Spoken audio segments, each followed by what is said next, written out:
William Lawrence joins me now. He won last night's Michigan Congressional Democratic primary in the 7th District. William, it's great to have you with us. I appreciate your time. First of all, congratulations. I mentioned at the top of our show something that you no doubt know.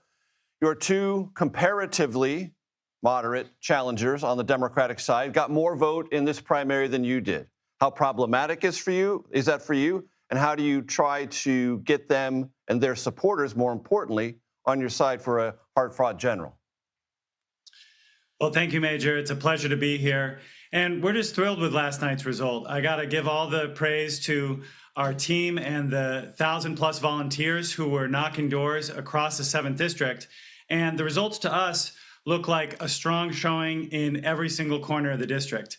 I did very well in the Lansing area, which was anticipated, but I also won in Livingston County and in Clinton County and Eaton County, all of which are more suburban and rural areas where some folks had doubts that we would be turning out the vote. So I'm thrilled with the result.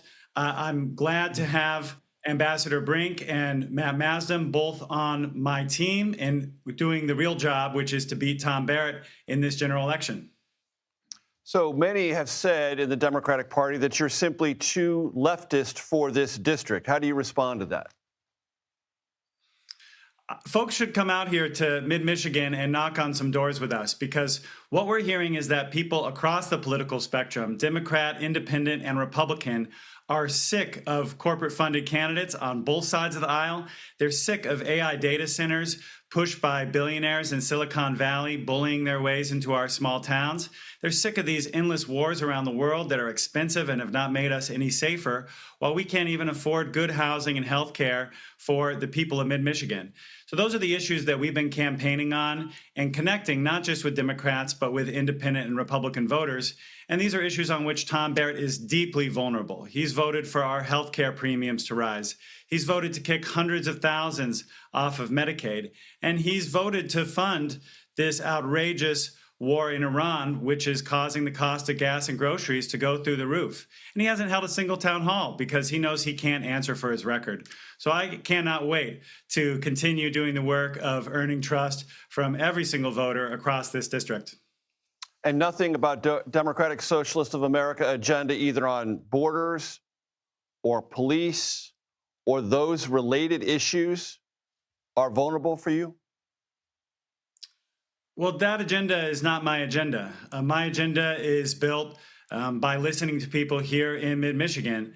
And as I've said, the major points that are really bringing people together are stopping these data centers, stopping these endless wars around the world, including stopping endless arms shipments to Israel to commit war crimes, and bringing that money home to invest in good housing and health care for the American people. So just summarize for me, when you think about the Democratic Socialists of America agenda, what do you ascribe to and what do you not ascribe to? Well, one point that I certainly disagree with is that I don't believe that we should be nationalizing all major industries at this time, which is something which is in the recent platform. But I do believe that we need to make major investments in good housing for all, because we've got the rent is way too darn high. And we have a deficit of truly affordable housing, and it's holding people back and preventing people from getting a start in life. And we have to do something about that urgently because it's costing us every single day. What about nations without borders and fewer, if no, prisons at all? I believe that the United States and every country has a right and a duty to enforce its borders.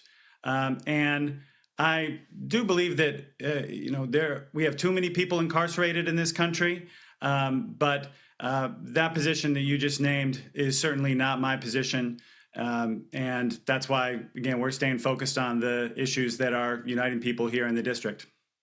William Lawrence, I appreciate the time very much. Thank you. Thank you, Major.